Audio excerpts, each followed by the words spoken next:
Hello, and welcome to Discovery Corner. I'm Claire Melvin. Pop the kettle on, pour yourself a glass of wine, maybe even put your trainers on or run a bath, and join me for another journey of discovery. It probably hasn't escaped your attention, but it's May. I'm not sure where the first third of 2026 has gone, but gone it has. And if you've been outside recently, you'll have noticed that the blossoms have blossomed, the trees are full of leaves, the flowers and summer plants are more than just awake, they're thriving and back into life. When just a few weeks ago, there was bare earth and they were still in their slumber. We're in growing season, and that's what has been on my mind recently. Growth. What it means, what it takes, and what we can learn from nature. So that's what this episode of Discovery is all about. Growth. And yours, specifically. Now, the definition of growth is the process of growing or an increase in size, number, or significance. And grow is to increase in size and develop physically.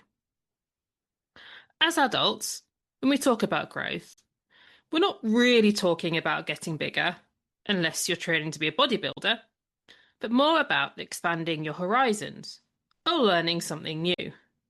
We often hear about a growth mindset, where people believe that their most basic abilities can be developed through dedication and hard work, with brains and talent the starting point. This view creates a love of learning and resilience. It can be doing something like taking up a new hobby, such as knitting, learning a new language, or even retraining and embarking on a new career. Back in my 20s, I was temping and I was offered the opportunity to train as an accountant. Now, it's a noble profession, and I do have an economics degree. I also did not see myself in an office every day for the rest of my life. And looking at numbers and knowing that that would not fulfill me, I respectfully declined and went abroad for a few months to teach English and think about what kind of life I wanted for myself. Now, you may be wondering why I'm sharing this story, because it's not exactly me showing I'm growing, but in a way it was, because it was recognizing that I had this amazing opportunity, but it wasn't the right one for me, and I didn't want to take it just because it was offered.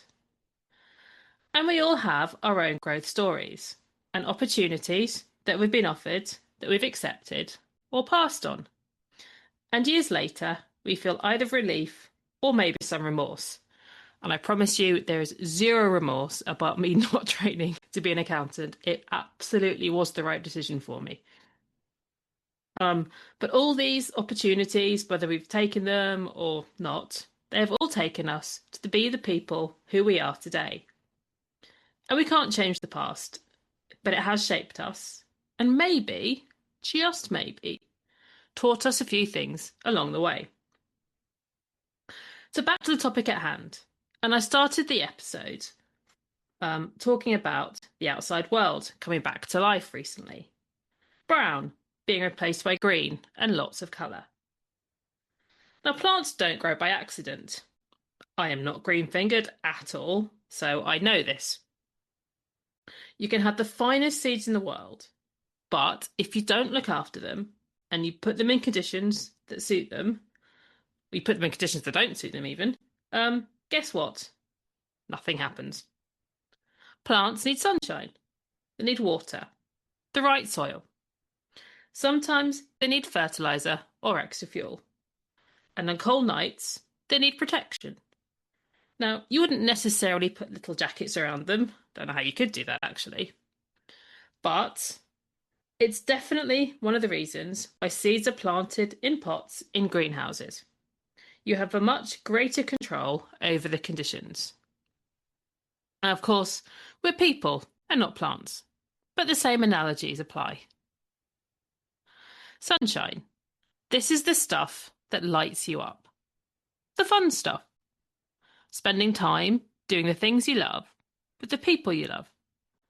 The things that give you energy, your passions, your purpose, your tribe. Water. This is your nourishment. It's your food, your hydration, and water. Sleep. Movement. It's the foundations and the building blocks for your life. Fertilizer. Fertilizer encourages or accelerates growth, but it can be a little bit uncomfortable. Now, if you're using natural fertilizers for your plants, it's probably a bit whiffy. In kind of our own personal growth, hopefully it isn't whiffy, but it's not glamorous. And it's those difficult conversations and hard truths that we need to hear at times. The combination of a kick up the backside and a hug. It's that thing that we do that takes us outside of our comfort zone. The thing that we know will be good for us, even if we don't really want to do it. Protection from the cold. This is our boundaries. The shelter that we all need at times. Saying no. Protecting yourself. Your natural resilience. Your little glass house that keeps you warm and dry, so that when spring comes around again, you're ready to get back out there. Now, why does growth matter? And why am I talking about this today? I think there are times when we all feel a sense of something. It can be unrecognisable, a quiet inside voice, a yearning for more, that actually we are meant for more. There's nothing wrong with what we have now. It's fine. And we're incredibly grateful for it. But it still feels like it's not quite enough, and that maybe something is missing. Perhaps your children are getting less reliant on you, and you're starting to think, what about me? What can I do with this extra time on my hands? And I have talked about the sandwich generation previously, where we're squashed between responsibilities for our children and our parents. Maybe you're thinking, I'm a wife, a mother, a sister, a daughter, an employee, a manager. But who exactly am I? Maybe you don't know what you want, but you have a nagging feeling that this, whatever this is, it isn't it. That you don't want to wake up at the end of your life and wonder how you got there, and think about all the things that you didn't do. But whatever that feeling is, you don't have to name it. Just acknowledge it. Know that it's there. And that's a great place to start. And of course, another reason that we may choose to grow is that we want a better life. So by pushing ourselves, we open ourselves up to new possibilities and new opportunities.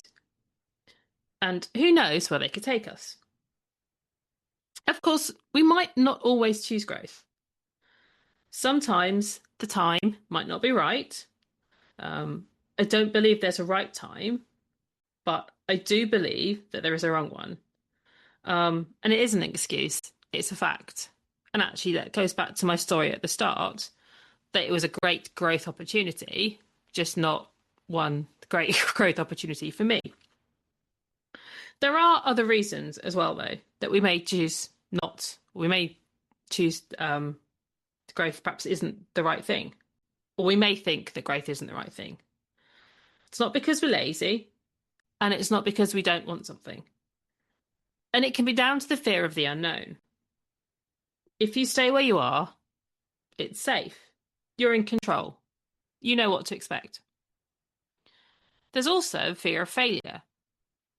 What if it doesn't work? What does that say about me? If you don't try, you can still have the dream and still hold on to it. There's a fear of success. What if it does work? What will other people think of me? Will they still like me? Is it a one-off or a fluke? Can I repeat it? And there's also the fear of being visible.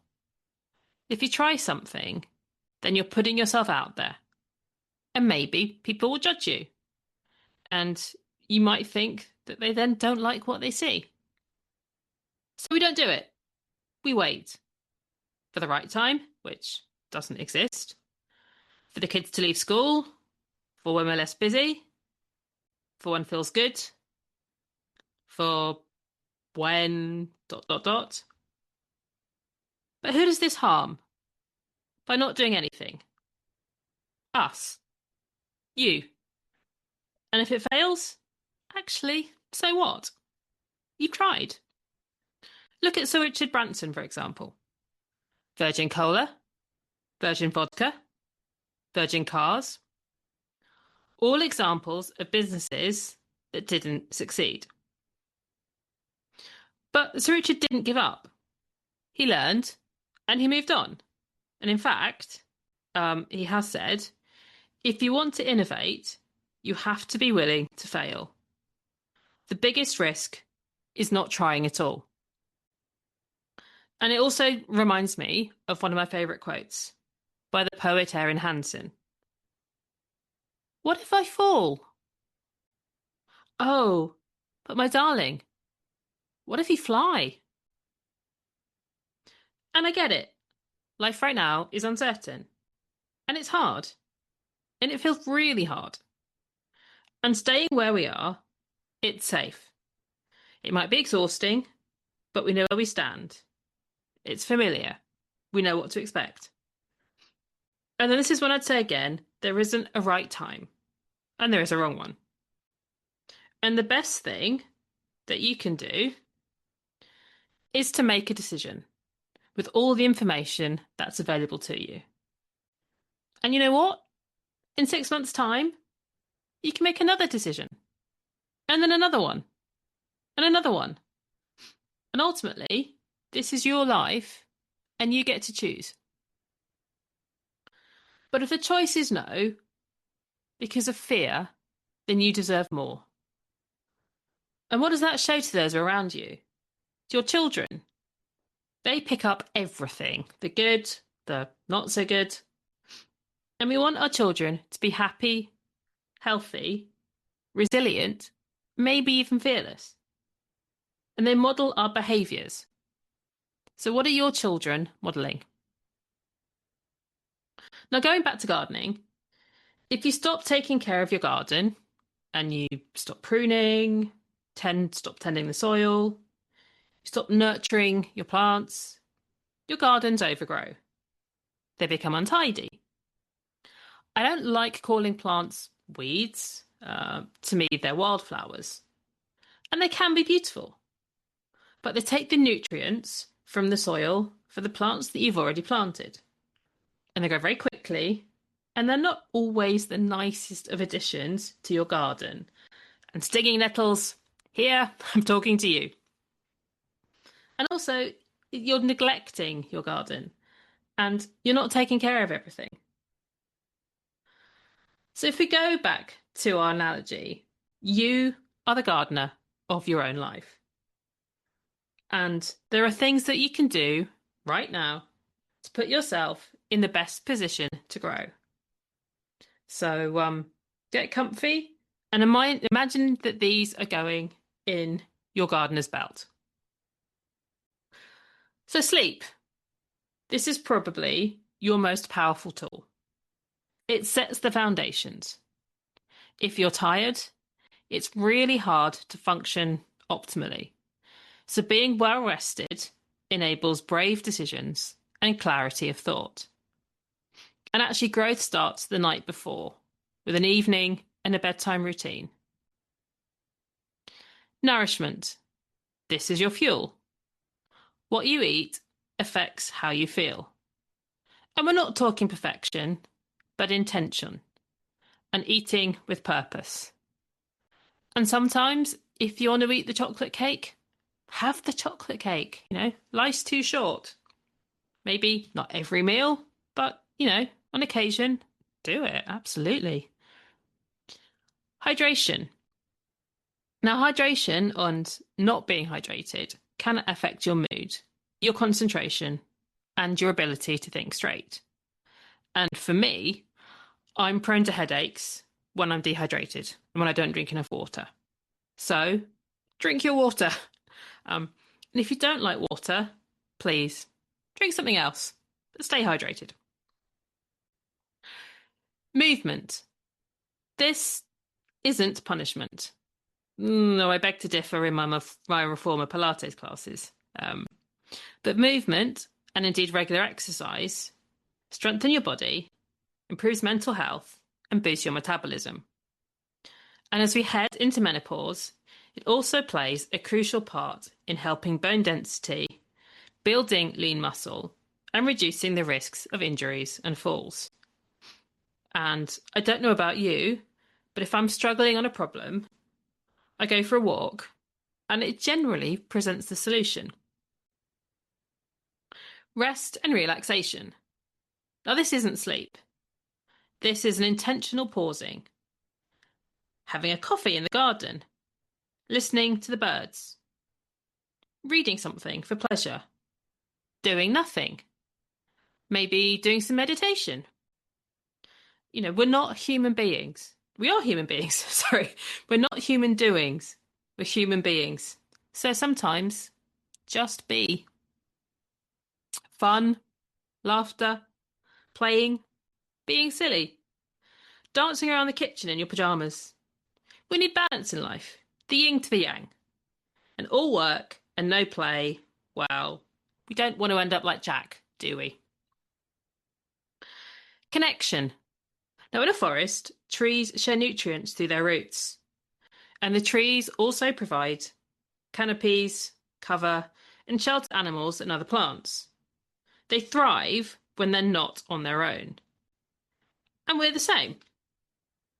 We're stronger with our tribe, our friends, families, colleagues, network of people who will lift us up, who support us, who challenge us, and who celebrate us. So who are you growing alongside? And finally, in our toolkit, not belt actually, because you wouldn't fit all this into a belt, are the tools that we use. So for a garden, we would mow the lawn, trim hedges, cut back dead flowers. And pruning is important to encourage new growth. And for us, that could be saying no. So what are you tolerating that drains you? Can you start to say no?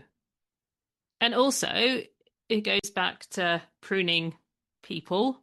If there are people in your life and they bring you down, can you start to push back or pull yourself back a little bit from them and concentrate and focus on the people who bring you joy and who hopefully you also bring joy to? And we talked a little bit about boundaries earlier. And this is like putting up a fence or planting a hedge. And this is as much for you as others. And it shows what you'll tolerate and what you won't. And you can always paint your fence in fancy colours. Make it yours. My final observation is around types of growth. There isn't just one. It can be quick. You try something, it works. You see results. Great. This is like planting your seed. You tend to it, your flower grows, and it's great. But it could be like an acorn. So you plant your acorn, but it takes years to establish itself and grow. And a lot of work happens beneath the soil, and you can't see it. So don't give up. Keep persevering. Just because you can't see something, it doesn't mean it's not there. And we have these oak trees that now are hundreds of years old, and they're magnificent. But it took time to get them to that place. And as we come to the end of this episode of Discovery Corner, I wanted to provide a quick recap for you. A recent walk showed me that nature has awoken from its slumber, and that we can too. Growing is about increasing in size or significance. It's going after our dreams and our goals and making small changes and trusting ourselves. I've used gardening analogies, so I can't speak today. I've used gardening analogies throughout. We are the gardeners of our lives, and we need sunshine and all the things that light us up. Water, hydration and nourishment, fertiliser, the uncomfortable truths that push us on, and protection from the elements, our boundaries, or, as I just called it, our colourful garden fence. I also talked about a wrong and a right time, and how I don't believe there is such a thing as a right time, but there can be a wrong one. And if it feels like too much now, then rather than focus on growing those fancy plants, focus on tending the garden, mowing the lawn, doing some pruning, watering and nourishing what you can. And as conditions improve, pull on your wellies, grab your sun hat and gloves and get stuck in. So as we're in May, we're a third of the way through the year. And I'd like to leave you with a question. Maybe think about it on a walk, chat with a friend over a glass of wine. If you knew that you couldn't fail, what is the one thing you would start growing this month? Now, I hope you've enjoyed this episode of Discovery Corner, and I'd love for you to share your takeaways. You can find me on Instagram or LinkedIn at Claire Melvin Coaching, or email me at claire@clairemelvincoaching.co.uk. And I'm going to end with a Chinese proverb. Be not afraid of growing slowly. Be afraid only of standing still. So go and water your plants, tend to your garden, and be the gardener of your life. So thank you for your time today, and I will see you very soon. Take care. Goodbye.